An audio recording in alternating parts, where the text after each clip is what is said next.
결국 두산 에너빌리티가 두산 밥켓을 로보틱스 쪽에 넘겨주게 됩니다. 그러면서 이 두산 로보틱스 쪽에 주식을 일부분 가져오면서 분할 합병이다 뭐 이런 이야기가 나오고 있는데, 일단 첫 번째로는요, 확정은 아닙니다. 하지만 당초에 이 밸류 프로그램이다라고 얘기를 하면서 주주들 뒤통수를 치면서 두산 입맛에 편하게 두산의 지배 구조만 강화시키는, 이 두산 이 지배 구조 강화에 쓰이는 자금은 고스란히 주주들한테 넘기는 요런 형식의 말도 안 되는 밸류업이었죠. 한 5번 6번 이렇게 좀 수정을 걸치면서 결국은 통과가 됐는데, 여전히 사실 불합리합니다. 다만 많이 양호해지기는 했어요. 그래서 요번에는 사실 이제 임시주총이 12월 12일에 열리는데 이게 통과가 되게 될지는 좀 의문이 있긴 하거든요. 어쨌든 주주총회를 해야 되고 주주총회에서 통과가 돼야 확정이 되는 거니까. 그래서 지금 당장의 주가는 아무래도 원전 쪽이 워낙에 또 유망하고 체코 원전이라든지 BHI 같은 새롭게 떠오르는 또 원전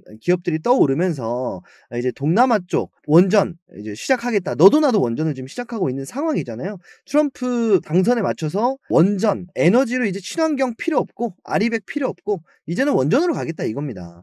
이런 상황에서 두산그룹이 장기적으로 자체적으로 자금 수급을 만들면서 성장을 하겠다까지는 오케이인데, 좋은 얘긴데, 왜 그 비용을 주주 환원이 아니라 주주들이 부담을 해야 되는, 주주 부양을 해야 되는 이런 상황이다라고 좀 볼 수가 있겠는데요. 일단 요 내용 좀 다시 한번 알아보도록 하고, 일단 뭐 두산 지주사에는 당연히 호재입니다. 당연히 호재고, 에너빌리티 쪽에는 득도 있고 실도 있고 이런 상황이고요. 그래서 로보틱스 쪽에는 당연히 호재고요. 그래서 이런 부분들 좀 어떤 게 득이고 실이고, 이번 내용이 좀 통과가 되면 어떻게 되는지, 통과가 안 되게 하려면 어떻게 하는지, 이런 부분들 영상에서 간략하게 좀 소개를 해드릴 테니까 여러분들 관심 있으신 분들은 꼭 한 번씩 시청해 보셨으면 좋겠습니다. 영상 시작하기 전에 구독, 좋아요 한 번씩 부탁드리고요. 영상 시작하도록 할게요. 첫 번째로는 공시 내용을 좀 보도록 할 텐데, 이게 일단 마지막 공시가 10월 21일이 아니라요, 이제 11월자 공시입니다. 그런데 홈페이지 상에는, 회사 홈페이지 상에는 10월 21일 기준으로 나와 있거든요. 여러분 여기서 이 주요사항 보고서, 이 회사 분할 합병 결정, 이걸 클릭하면 10월달 기준에 공시가 나옵니다. 그래서 아무래도 이 10월달 공시가 좀 채택되지 않았나 싶습니다. 회사 측에서 걸어놓은 걸 봤을 때는요. 그래서 일단 요 기준으로 좀 설명을 한번 드려봐야 될 것 같은데, 일단은 정정을 좀 했죠. 감자 비율하면서 너무나도 과도하게 회사만 이득을 보는 구조니까 이 비율을 좀 조정을 하겠습니다. 이 과정이 총 이제 5번에 걸쳐서, 이 최초 이후에 5번에 걸쳐서 이렇게 좀 수정이 됐습니다. 그래서 쭉쭉쭉 가면 사실 이거는 다 나온 거고, 내용을 보면 두산 로보틱스와 두산 에너빌리티의 비율을 1대 0.043296로 맞추겠다. 자, 이거거든요. 자, 그러면 두산 로보틱스 한 주당 두산 에너빌리티를 요렇게 가지고 간다. 자, 그러니까 익스체인지 교환을 한다, 이런 개념으로 좀 보시면 되겠습니다. 자, 이걸 어떤 거부터 왔다리 갔다리 하면 좀 보기가 힘드니까 좀 순차적으로 한 번씩 볼 텐데, 주주 확정 기준은 11월 12일이고요. 이미 지났습니다. 그리고 반대 의사 통지 접수 기한이 11월 27일부터 12월 11일까지 있습니다. 그래서 요거 가지고 계시는 분들은, 두산그룹 관련된 주식 가지고 계시는 분들은 주주총회 전에 먼저 반대 의사를 통지를 할 수가 있다. 반대 의사를 전달하게 되면 어떻게 되냐면, 이거를 나는 안 할래요 하면 돈으로 돌려받을 수 있습니다. 이건 뒤에서 말씀을 드려보고요. 자, 주식 매수 청구권 행사 기관 채권자 이의 제출 기한, 이렇게 되어 있는데, 자, 여기 나와 있는 주식 매수 청구권은요, 나는 합병에 동의하지 않습니다 라고 하는 사람들은 주식 매수 청구권, 내가 가지고 있는 주식 한 주당 얼마씩 이렇게 해서 환불을 받을 수가 있습니다. 그래서 이거는 주식 매수 청구권, 내가 가지고 있는데 왜 너네들끼리 마음대로 하니, 나는 싫어, 환불해줘, 이런 개념이라 보시면 되겠고, 마찬가지로 이제 12월 12일입니다. 그래서 이것도 마찬가지로 주주총회에서 반대표를 던진 사람들에 한해서 이렇게 가능하다라는 거. 그래서 현실적으로요, 이게 반대표를 던지게 되면 주식 매수 청구권이 강제로 실행이 될 수가 있어요. 이게 반대로 의견이 나면, 주주총회에서 부결이 나면 괜찮죠? 난 그냥 주식 가지고 있는 거니까. 근데 혹시나 이게 통과가 되면, 지금 현재 주가가 예를 들어서 22,000원이라고 해볼게요. 그런데 주식 매수 청구권이 한 주에 2만원? 이렇게 정가에 사주지 않습니다. 현재 주가로 사주지 않아요. 좀 더 할인된 가격으로 사주거든요. 그러면 눈 뜨고 코 베이는 거예요. 거절한 이유만으로 손실을 보고 팔아야 되는 상황이 발생을 합니다. 이래서 실질적으로 반대하기가 힘듭니다. 그래서 이런 걸 방지하기 위해서 금융당국이라든지 공정위에서 사전에 커트를 해줬어야 되는 거예요. 이런 부담들이 전부 다 이제 대한민국 주식시장에 있는 개인 투자자들한테 돌아간다라고 보면 됩니다. 이런 내용들 보면서 좀 마음이 아픈데 일단 좀 보겠습니다. 한번 쭉쭉쭉 가서요. 뭐 내용 좀 긴데 또 마찬가지입니다. 동일합니다. 매수 청구 기간 요렇게 들어가고 자 그래서 두산 로보틱스와 에너빌리티가 합산하게 되면 어떤 기준으로 산정을 했고 얼마가 나오고 뭐 이런 얘기들 나오니까 요건 한번 좀 읽어 보시면 될 것 같고요.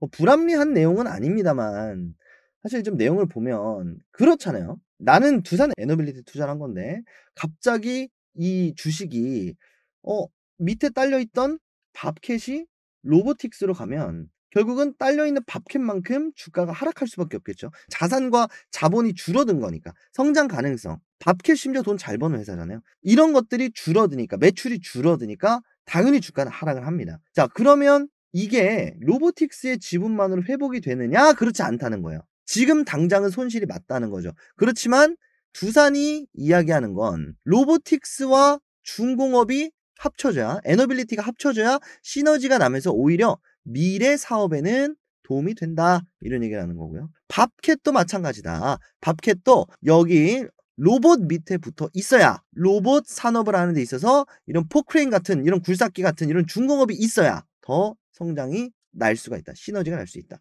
여기까지는 너무 이제 좋은 소리죠. 좋은 소리인데 내용을 뜯어보면 그렇지 않다는 거예요. 그러니까 이 돈을 왜 주주들이 부담을 하냐 이거죠. 결국은 그렇지 않은 회사잖아요 지금은. 그렇지 않은 회사에 투자를 했는데 이걸 왜 회사 맘대로 하느냐 이런 부분들이 좀 적용이 됩니다. 그러면 사실 회사 쪽에서 좀 어느 정도 좀 가격 부담이라도 좀 하던가 그것도 아니잖아요. 그리고 정부에서 지원한다는 밸류업 프로그램 이거 개인 소액주주들 수혜 보라고 가치를 끌어올리려고 한 건데 옳았구나 싶어서 지들끼리 지배구조를 바꾼다? 이건 너무 눈에 보이는 이거는 말도 안 되는 그런 내용이죠. 사실 저도 이제 국내장을 좀 하는 사람으로서 좋지 못한 얘기를 사실 드릴 수밖에 없네요. 어쨌든 뭐 상황은 벌어졌고 일단 내용을 좀 먼저 보도록 하겠습니다. 자 그래서 어쨌든 이제 두산 에너빌리티를 좀 반대할 수 있는 지배구조 개편을 반대할 수 있는 기준일은 이미 종료가 됐다. 앞서 말씀을 드렸죠. 자 그럼 이제 12월 12일에 주총이 열리는데 여기서 통과하게 된다라고 가정을 해 볼게요. 뭐 반대되면 그냥 그대로 가는 거고 통과하게 된다라고 한다면 1월 24일부터 거래 정지가 들어가고요. 2월 20일 때 이제 거래 정지가 해제가 되면서 2월 21일에 상장이 된다. 이렇게 좀 보시면 되겠습니다. 신규 배정 기준일이 1월 27일로 나와 있는데요. 여러분은 권리락 생각하시면 아실 겁니다. 이 거래일 전날이기 때문에 주말이 껴 있습니다. 그래서 이 거래일 전날 27일에 이 거래일 전날은 1월 24일입니다. 그래서 1월 24일까지 보유하고 계시는 분들은 이렇게 합병에 좀 대상이 된다. 말이 합병이고 어쨌든 밥켓을 떨어뜨리는 그리고 로보틱스의 주식을 받는 그 대상이 된다라고 좀 보시면 되겠습니다. 뭐 이수 스페셜티 케미칼이 좀 대표적으로 있었죠. 최근에 화학과 케미칼 이렇게 합병했었던 그런 내용 좀 보시면 되겠습니다. 엑사캠을 떼내고 화학을 가져왔었던 그 내용입니다. 어쨌든 뭐 그렇습니다. 이런 흐름으로 가는데 제가 이제 장단점이 있다라고 말씀을 드렸잖아요. 이제 기업별로 장단점을 한번 보자 이겁니다. 두산은 당연히 좋아요. 당연하게도 지배 구조만 바뀌었다. 이게 뭐가 도움이 되겠냐 싶겠지만 결국은 일단 1년화가 됐고요. 지배 구조에. 자 그렇게 되면 어떻게 되느냐. 뭐 용역비라든지 이런 부분에 있어서 충분히 감소가 됩니다. 틀린 말은 아니고요. 그리고 추가적으로 두산이 이제 하나하나 독자적인 신사업을 가져가는 데 있어서 불필요한 자회사들이 이제 없다는 거예요. 그러니까 두산 에너빌리티 쪽에 좀 투자를 받거나 내지는 뭐 유상증자 했을 때 사실 욕을 가장 많이 들어먹었었던 이유 중에 하나가 뭐냐면 5천억 유상증자가 있었잖아요. 욕을 했었을 때 가장 큰 이유 중에 하나가 뭐였냐면 부채 탕감하는 데 돈을 썼다라는 건데 이 부채가 100% 두산 에너빌리티 것만은 아니었거든요. 딸려 있었던 자회사의 부채도 포함이 돼 있었고 전부 다 포함이 돼 있었거든요. 그러니까 두산 자체적으로는 두산 에너빌리티가 성장하는 데 있어서 쓸데없는 자회사가 딸려 있기 때문에 그렇지 못하는구나라고 판단을 하는 것 같은데 그렇습니다. 좋은 말이 못 나가죠. 어쨌든 그래서 두산 지주사를 가지고 계신 분들은 분명히 뭐다 호재거리가 나왔다라고 보시면 되겠고 지금 주가도 역시나 전고점 부근까지 도달을 하고 있는 모습입니다. 그래서 전고점 그 이상도 사실 저는 돌파해 줄 수 있을 거라고 보거든요. 그래서 요거 두산 지주사 가지고 계시거나 지금 당장 좀 투자를 나는 두산 그룹 쪽에 좀 해보고 싶다라고 하시는 분들은 사실 에너빌리티보다는 지금은 지주사 쪽이 좀 더 아직 결정된 바가 없기 때문에 지주사 쪽이 좀 더 그래도 좀 나을 수가 있겠다. 이거 좀 먼저 체크를 하고 가도록 하겠습니다. 테스나는 일단 논외니까 제외를 시키고요. 밥캣. 두산 밥캣은 그럼 어떻게 되느냐? 결국은 뭡니까? 두산 밥캣을 가지고 계신 분들도 주식을 나눠서 받게 되고요. 두산 퓨얼셀을 가지고 계신 분들은 이제 그대로 가는 건데 퓨얼셀은 오히려 좋다. 다만 지금까지 뭐 수소 쪽과 이 해상풍력 터빈 요쪽에서 지지부진한 흐름을 가지고 왔었던 걸 모두 타개할 만큼의 호재는 당연히 아닌데 어쨌든 관계사로서 밥캣이 이제 나가고 퓨얼셀과 에너빌리티와 함께 그리고 두산 밥캣의 로보틱스의 지분 일부분을 가지고 오면서 퓨얼셀은 이 재무 개편을 통해서 분명히 긍정적인 영향을 가져갈 수 있습니다. 체크. 자 그럼 가장 중요한 에너빌리티와 이 로보틱스 이 문제를 다뤄봐야겠죠. 앞서 말씀드렸었던 대로 단점은 사실 거의 다 말씀드렸던 것 같은데 이 비용을 주주가 부담한다. 주주가 부담한다라는 건 사실 에너빌리티에 관심이 있었던 투자자가 갑자기 로보틱스 주식을 가지게 되면 결국 로보틱스가 상승할 때 그냥 투매식으로 다 던져버릴 거 아니에요. 그리고 상승이 나오기도 전에 던져버릴 거 아니에요. 그러면 오히려 마이너스 마이너스 서로 간에 좋지 못한 시너지가 단기적으로는 날 수밖에 없다는 거거든요. 하지만 두산이 주장하고 있는 건 장기적으로 갈 때는 어쩔 수 없이 해야 된다 이겁니다. 그러면 장기적으로 갈 때 뭐가 그렇게 좋길래 금감원이 허가를 해 줬고 뭐가 좋다라고 주장을 하고 있는지 이거 좀 체크를 해 봐야겠습니다. 자 그래서 뭐 중요한 내용들은 아닙니다. 어쨌든 뭐 요렇게 좀 합병이 된다 이거 좀 보시면 되겠고 뭐 기계끼리 묶어 놓고 에너지끼리 묶어 놓는다 뭐 이런 얘기고요. 합병 비율은 요렇게 나왔다. 뭐 프리미엄 뭐 주가를 반영했다라고 하지만 결국은 사전 프리미엄은 크게 의미가 없습니다. 아시죠? 결정이 나고 합병 직전은 어차피 다 빠지거나 다시 회복을 하거나 하는 수치이기 때문에. 자 그리고 나서 시너지를 고려하면 비슷한 사업군끼리 합치는 것이 바람직합니다. 이 얘기거든요. 이거는 저도 동의합니다. 맞는 얘기예요. 하지만 문제는 뭐다? 주주 부담이 잘못됐다라는 거 절대 본질은 잊지 마시고요. 이것 때문에 호재다라고 말씀 주시는 분들이 있는데 그렇지 않습니다. 사실 두산에너빌리티의 주가가 빠져도 이상하지 않아요. 그렇지만 지금 원전이 워낙에 좋기 때문에 사실 이게 아니었다면 에너빌리티는 더 상승을 해도 이상하지가 않은 상황입니다. 그래서 이거 알고 계셨으면 좋겠고 자 쭉 가서 뭐 모두에게 이익이 될 수밖에 없겠다라고 하지만 뭐 뉴 에너빌리티, 뉴 로보틱스 하지만 이제 뭐 빛 좋은 개살구죠. 쭉 가서 사실 중요한 거는 뭐 요런 내용이에요. 이제 조기 투자를 위한 성장 가속화로 0.2조 원의 영업이익을 추가 달성할 것이다라는 건데 이 합병을 통해서 0.2조 원 한마디로 2천억 가량의 영업이익을 추가 달성할 것입니다라는 거거든요. 이거를 위해서 지금 개편을 하겠다라는 건데 그럼 이제 관건은 뭐냐면 지금 당장 2천억 손실이 더 클 것이냐 아니면 2천억 추가 영업이익이 더 클 것이냐에 대한 이 부등산식을 우리가 좀 세워봐야겠네요. 지금 당장에 어쨌든 2028년부터 연간 영업이익 2천억 이상 추가 성장, 주주가치 상승에 더 바람직합니다. 밸류업 효과를 동시에 누릴 수 있어 유리한 구조입니다. 라고 하지만 말씀드린 것처럼 지금 당장의 주가는 어쩔 수가 없습니다. 그럼 이제 우리의 선택지는 뭐냐면 첫 번째로는 이 합병이 종료되거나 내지는 주주총회 이후에 들어가는 방법, 신규 매수를 하는 방법 내지는 뭐 추가 매수를 하는 전략이 있을 수가 있겠습니다. 자, 두 번째로는 관심이 있으신 분들은 말씀드린 것처럼 오히려 지주사를 사는 게 좀 더 안정적인 투자 방법이 될 수가 있겠습니다. 그리고 세 번째로는 그럼에도 불구하고 에너빌리티 상당히 괜찮은 거 맞잖아요. 그러면 에너빌리티 합병 이후에 매수를 하는 게 바람직할 수밖에 없겠죠. 내지는 합병 직전에 사시는 게 바람직할 수밖에 없겠죠. 이런 투기성 매물들이 전부 다 나오고 나서 진입을 하시는 게 좀 더 조심스러운 투자 전략일 수밖에 없겠죠. 그러니까 결국은 장기적으로는 분명히 호재거리가 맞기 때문에 금감원이든 공정위든 주주 부담 비율만 조정을 하되 결국은 허가를 한 것으로 보이는데 어쨌든 요건 한번 좀 읽어보셨으면 좋겠네요. 이거 홈페이지 들어가면 있습니다. 자 그럼 내용을 한번 좀 다시 한번 정리를 해볼 텐데 일단 이게 통과가 됐다라는 거잖아요. 어디서? 금융위원회에서 통과가 됐으면 이제는 자체적으로 주주총회인 건데 주주총회에서 결정이 나야 확정이 되는 겁니다. 픽스입니다. 그래서 일단 이거 우리가 첫 번째로 체크를 해야 되는 상황이고 이대로 통과가 되게 된다라고 했을 때 수혜받을 기업들이 어디냐? 첫 번째로 두산 지주, 그냥 두산이죠. 이게 첫 번째가 될 거고 두 번째로는 두산 퓨얼셀. 자, 계속해서 적자를 보고 있는데 어쨌든 새로운 에너지가 들어오는 거기 때문에 에너빌리티의 자회사로서 어떠한 뭐 신사업이라든지 이런 부분에 있어서 새로운 또 콩고물 하나 더 떨어질 수도 있겠고 자본 관련해서 자금 관련해서도 개선 사항이 있을 수 있습니다. 그래서 이제 두 번째로는 두산 퓨얼셀 그리고 세 번째로는 두산 밥캣이 되겠네요. 밥캣. 그래서 요 세 기업은 지금 수혜를 받아갈 수 있는 기업이겠다라고 말씀을 드리고, 두산 그러면 로보틱스는 왜요? 로보틱스 좋은 거 아니에요? 에너빌리티 지분 가지고 가잖아요 라고 생각을 하실 텐데 그렇지는 않습니다. 어쨌든 지금 상황은 뭐냐면 두산 그룹 내에서도 이 친환경 라인이죠. 이 에너빌리티 라인, 그리고 반도체 라인, 테스나 라인,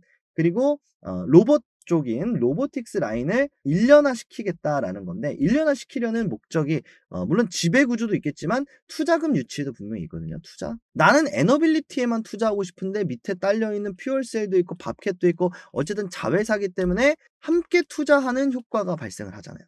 그쵸? 내가 두산이라는 그룹에 투자를 하게 되면 내가 원하는 기업에만 투자하는 게 아니에요. 자연스럽게 분산 투자 효과가 생깁니다. 지배 구조만큼. 그렇죠. 그래서 이걸 온전하게 하나로 가져가겠다는 거거든요. 그래서 지금 분할이 완료되고 나면, 이 합병이 완료가 되고 나면 오히려 그 추가 투자금까지도 들어올 수가 있습니다.